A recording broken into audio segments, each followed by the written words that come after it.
Bagi mengimarahkan bulan Ramadan dengan penglibatan aktif golongan belia, Majlis Belia Sabah MBS melaksana projek Belia Santuni Ramadan sebagai inisiatif menyeluruh memperkasa peranan anak muda dalam aktiviti kesukarelawanan dan kebajikan. Projek berkenaan merangkumi 4 komponen utama iaitu Belia Kongsi Lambuk, Ramadan Food Packs, Semarak Ihya Ramadan Belia Sabah serta Majlis Iftar Santuni Belia Sabah. Majlis Belia Sabah melalui projek Belia Santuni Ramadan sebagai satu gerakan belia yang bukan sahaja memberi manfaat langsung kepada masyarakat tetapi turut membentuk watak dan jati diri belia sebagai ejen perubahan yang prihatin, berdaya kepimpinan dan bertanggungjawab. Inisiatif ini melibatkan penglibatan belia di peringkat akar umbi sebagai sukarelawan utama dalam mengagihkan bubur lambuk serta pek makanan berbuka dan sahur. Tumpuan diberikan kepada golongan memerlukan termasuk pelajar, keluarga berpendapatan rendah, musafir serta petugas barisan hadapan. Selain bantuan material, komponen Semarak Ihya Ramadan turut memberi penekanan kepada pembangunan sahsia menerusi pengisian rohani seperti tazkira dan bengkel kepimpinan. Langkah ini bagi memastikan generasi muda seimbang dari aspek spiritual dan keprihatinan sosial.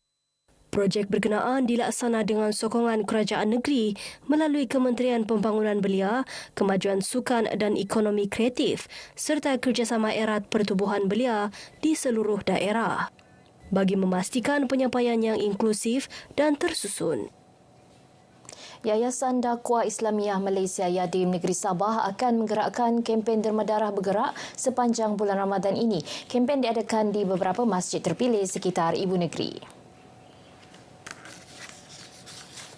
Kempen dilaksana dengan kerjasama Tabung Darah Kota Kinabalu bagi memastikan bekalan darah sentiasa mencukupi khususnya sepanjang Ramadan dan menjelang Aidilfitri. Inisiatif ini memberi peluang kepada orang ramai untuk melipat gandakan amal kebajikan dengan menderma darah sempena bulan suci ini. Yadim mengalu-alukan warga sekitar Kota Kinabalu tampil menjayakan kempen berkenaan. Setitik darah yang didermakan mampu menyelamatkan nyawa golongan memerlukan. Perbadanan Baitul Mal Negeri Sabah PBNS meneruskan komitmen kebajikan menerusi program kasih ambang Ramadan di daerah Kecil Bangi, Kudat. Program menyaksikan penyampaian sumbangan set kelengkapan pengurusan jenazah kepada Masjid Pekan Karakit. Selain sumbangan bakul makanan kepada 50 ketua isi rumah di sekitar Pekan Karakit dan Tanjung Malawali. Sumbangan disampaikan Ketua Pegawai Eksekutif PBNS Ismail Muhammad Adnan sambil disaksikan Pegawai Tadbir Agama Jabatan Hal Ehwal Agama Islam Negeri Sabah Jains Daerah Kecil Bangi Ustaz Maslan Asyadat. Inisiatif ini bukan sahaja meringankan beban golongan sasar, malah memberi keceriaan kepada penduduk sepanjang Ramadan Al-Mubarak. 9 lokasi Bazar Ramadan di Sandakan beroperasi secara rasmi mulai 1 Ramadan. Ia melibatkan keseluruhan 636 lot bazar. 5 lokasi bawah seliaan Majlis Perbandaran Sandakan MPS iaitu di Jalan Coastal, Sejati Walk, Bandar Sibuga Jaya Batu 8, Tamu Gum Batu 16 dan Agro Bazar Batu 32. Manakala 4 lagi lokasi swasta yang diluluskan MPS termasuk di Masjid Nurul Syakirin Indah Jaya Batu 4 dan Bandar Namtung Jalan Leila. Ketika dihubungi RTM, Presiden MPS Walter Kenson berkata pembukaan bazar ini platform penting kepada peniaga menjana pendapatan sepanjang bulan Ramadan dan menjelang Aidilfitri. Dalam pada itu, Walter mengingatkan para peniaga agar sentiasa mengutamakan aspek kebersihan dan penyediaan makanan yang selamat bagi mengelak kes keracunan.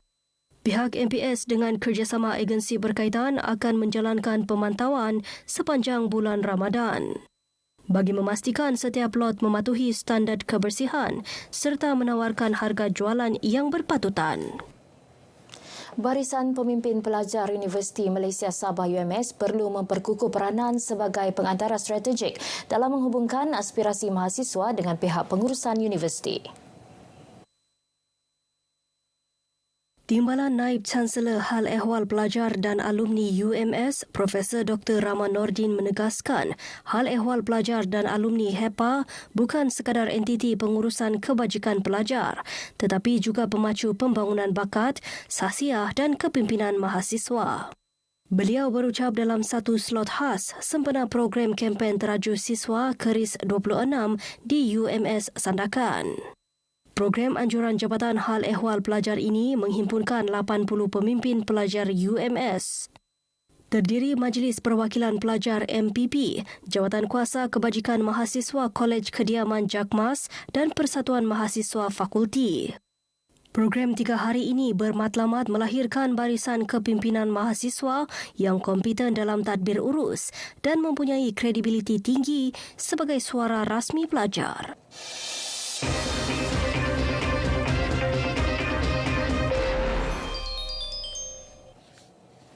Genap 26 tahun Kota Kinabalu diangkat sebagai sebuah bandaraya. Dalam tempoh itu, Dewan Bandaraya Kota Kinabalu atau DBKK memainkan peranan utama membentuk wajah bandar, mengurus pertumbuhan pesat serta menjaga kualiti kehidupan warga kota. Fadli Zil Ikram ada perkongsiannya.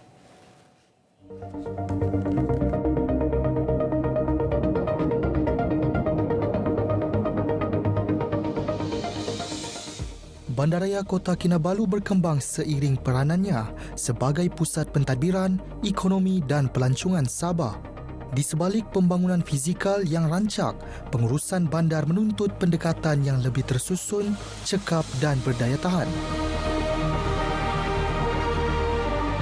Sejak diisytiharkan sebagai bandaraya pada 2 Februari 2000, DBKK melalui pelbagai fasa pembangunan.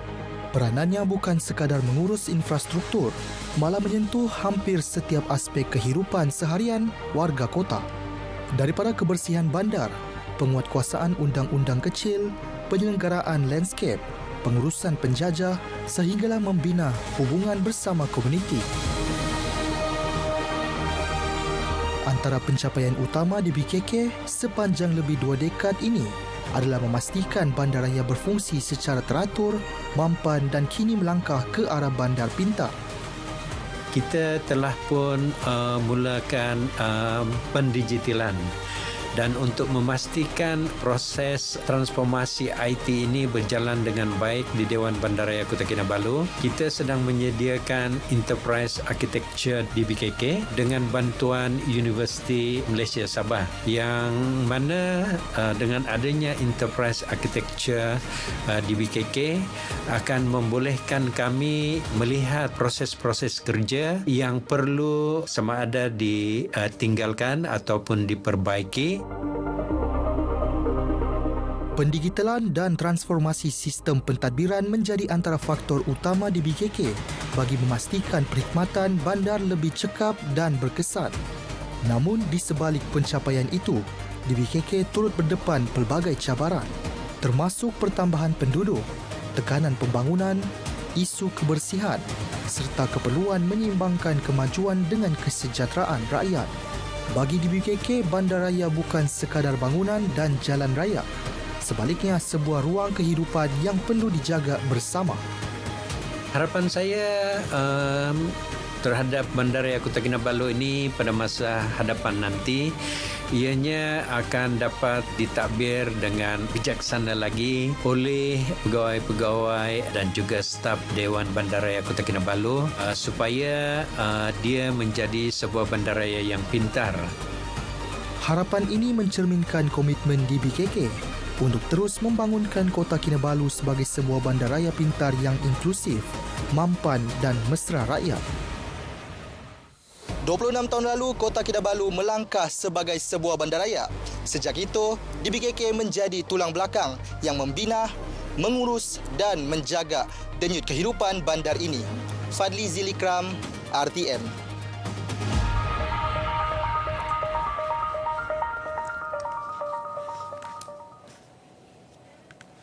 Baik, paparan itu mengakhiri Berita Pagi Sabah kali ini. Menyusul selepas ini Berita Pagi Sarawak bersama Bu Mawen. Salam Malaysia Madani.